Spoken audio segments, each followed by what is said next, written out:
కృపయు సమాధానమును మనందరికీ కలుగునుగాక. కీర్తనల గ్రంథము 119వ అధ్యాయంలో ఒక మాట రాస్తాడు.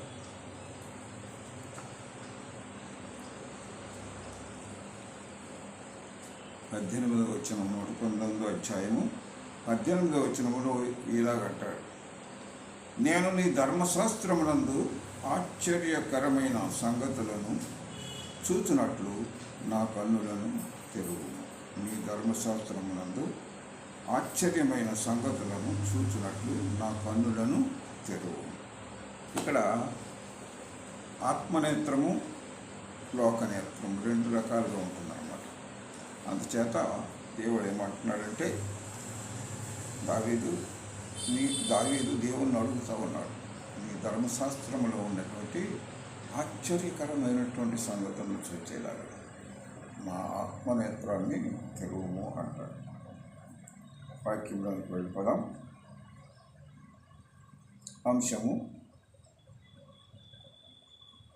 నిబంధన.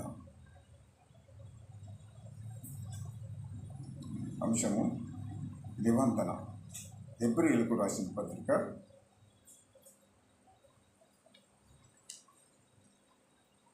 8వ అధ్యాయము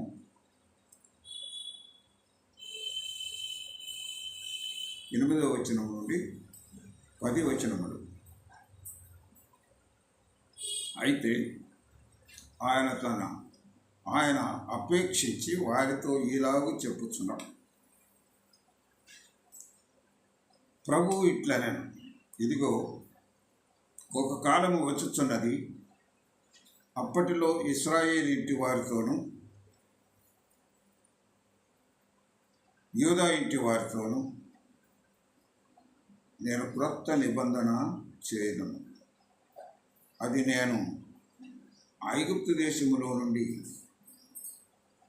మీ పితరులను వెలుపలికి రప్పించుటకై వారిని చెయ్యి పట్టుకున్న దినమున వారితో నేను చేసిన నిబంధన వంటిది కాదు. ఏదనగా వారు నా నిబంధనలో నిలవలేదు గనుక వారిని అలక్ష్యము చేసి అని ప్రభువు చెప్పుచున్నాడు. ఆ దినములైన తరువాత ఇశ్రాయేలు ఇంటి వారితోనూ నేను చేయబో నిబంధన ఏదనగా వారి మనసులో నా ధర్మశాస్త్రమును ఉంచెదను. నేను వారికి దేవుడనై ఉండేదను, వారు నాకు ప్రజలై ఉండేదరు. నిబంధన అనగా ఇద్దరు మనుషుల మధ్య లేక జనముల మధ్య ఒకరికొకరు ఒప్పందం చేసుకునేదాన్ని నిబంధన అంటారు.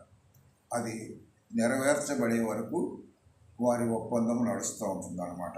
మనము క్రైస్తవులుగా మొట్టమొదట నిబంధన అనగానే మనకు గుర్తొచ్చేది ఏంటంటే పాత నిబంధన, క్రొత్త నిబంధన. బైబిల్లో 2 నిబంధనలు ఉన్నాయి కదా. బైబిల్లో మనం చూస్తున్నాం, పాత నిబంధన గ్రంథము, కొత్త నిబంధన గ్రంథము కలిపితేనే పరిశుద్ధ గ్రంథముగా మారుతుంది. ఇది ఆ నిబంధన కాదు.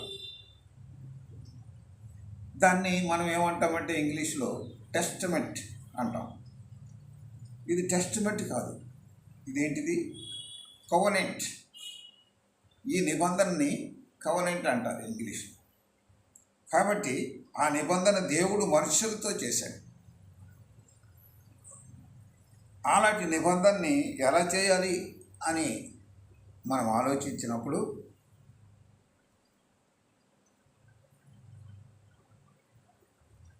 ఈ నిబంధన ప్రభు ఏమంటున్నాడు, వారి మనసులో నా ధర్మశాస్త్రమును ఉంచెదను, నేను వారికి దేవుడనై ఉండేదను, నాకు వారు ప్రజలై ఉంటారు అనేది నిబంధన. ఆ నిబంధనతో యేసు ప్రభు ఈ లోకానికి వచ్చాడు. వచ్చినప్పుడు మార్కు సువార్తలో మనం ఒక వాక్యం చూస్తాం.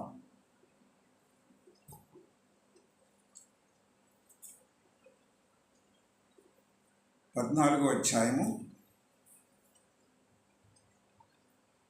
22వ వచనం. వారు భోజనం చేయించుండగా ఆయన ఒక రొట్టెను పట్టుకొని ఆశీర్వదించి విరిచి వారికి ఇచ్చి, మీరు తీసుకొనడి, ఇది నా శరీరం అని. పిమ్మట ఆయన గిన్నెను పట్టుకొని కృతజ్ఞతాస్తుతులు చెల్లించి దాన్ని వారికి ఇచ్చారు. వారందరూ దానిలోనిది త్రాగిరి. అప్పుడు ఆయన, ఇది నిబంధన విషయమై అనేకుల కొరకు చిందింపబడుచున్న నా రక్తము అన్నాడు. నిబంధన విషయమై అనేకుల కొరకు యేసు ప్రభు రక్తాన్ని చిందించాడు. అది ఒక నిబంధన. ఆ రక్తమును ఎవడైతే త్రాగుతారో, శరీరాన్ని ఎవడైతే విధిస్తారో వారు నిత్య జీవంలో ప్రవేశిస్తారు, ఆయన మరణాన్ని స్మరిస్తారు అని యేసు ప్రభు లోకానికి తెలియజేసినట్లుగా మనం చూస్తూ ఉన్నాం. అయితే రోమీయుల పత్రిక 11వ అధ్యాయము 27వ వచనములో, నా విమోచకుడు సియోనులో నుండి వచ్చి యాకోబులో నుండి భక్తిహీనులను తొలగించును.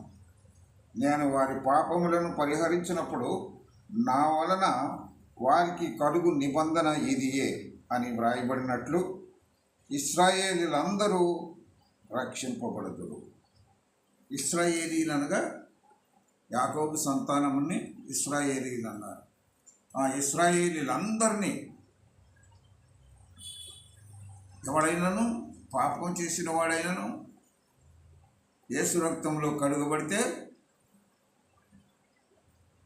యేసు క్రీస్తును ఉత్తరవాది మన తండ్రి యొద్ద మనకున్నాడు, ఆయనే మన పాపములకు శాంతికరమై ఉన్నాడంట. కాబట్టి అలాంటి శాంతికరమైనటువంటి ఆయన కృప కొరకు మనం ఎదురు చూడవలసిన వారమై ఉంటున్నాం అన్నమాట.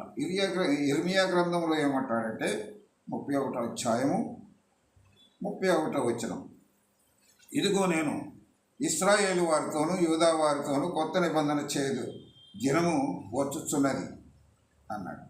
33వ వచనంలో ఏమంటున్నాడు, ఈ దినములైన తరువాత నేను ఇశ్రాయేలు వారితోనూ యూదా వారితోనూ చేయబో నిబంధన ఇదే, వారి మనసులో నా ధర్మశాస్త్రమును ఉంచెదను, వారి హృదయముల మీద దాన్ని వ్రాసిదను. ఆయన ధర్మశాస్త్రాన్ని మన హృదయాల మీద ప్రభువు రాస్తాడు. అలా వ్రాయబడిన వారే ధన్యులు అవుతారని దేవుని వాక్యం తెలియజేస్తుంది. ఆది కాండము 17వ అధ్యాయము 4వ వచనంలో ఏమంటున్నాడంటే, ఇదిగో నేను నియమింపబోవు నిబంధన నీతో చేసి ఉన్నాను, నీవు అనేక జనములకు తండ్రి వగదు గనుక ఇక నుండి నీ పేరు అబ్రాహాము కాదు, అబ్రహాము అనబడును అని అబ్రహాముతో నిబంధన చేశారు. అబ్రహాముతో నిబంధన ఏ విధంగా చేశాడు అంటే 17వ అధ్యాయం 13, 14 వచనాల్లో, నీ ఇంట పుట్టినవాడును నీ వెండితో కొనబడిన వాడును తప్పక సున్నతి పొందవలెను, అప్పుడు నా నిబంధన శాశ్వతముగా మీ మధ్య ఉంటుంది, నిత్య నిబంధనగా ఉంటుంది అన్నాడు.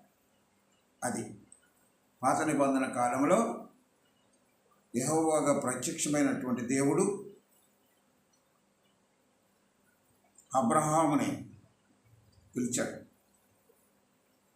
ఊరు అనే ప్రదేశంలో ఉన్నటువంటి అబ్రహామును మెసొపొతామియా దగ్గర ఆయన పిలిచాడు. నేను చూపించు ప్రదేశానికి వెళ్ళు అన్నాడు. అవును, అబ్రహాము దేవుని నమ్మను, అది అతనికి నీతిగా ఎంచబడిను అని వ్రాయబడింది. కాబట్టి అలాంటి నీతిని పొందుకొని దేవుని వెంబడించిన వారు పాత నిబంధనలు అనేకులను మనం చూస్తూ ఉంటాం.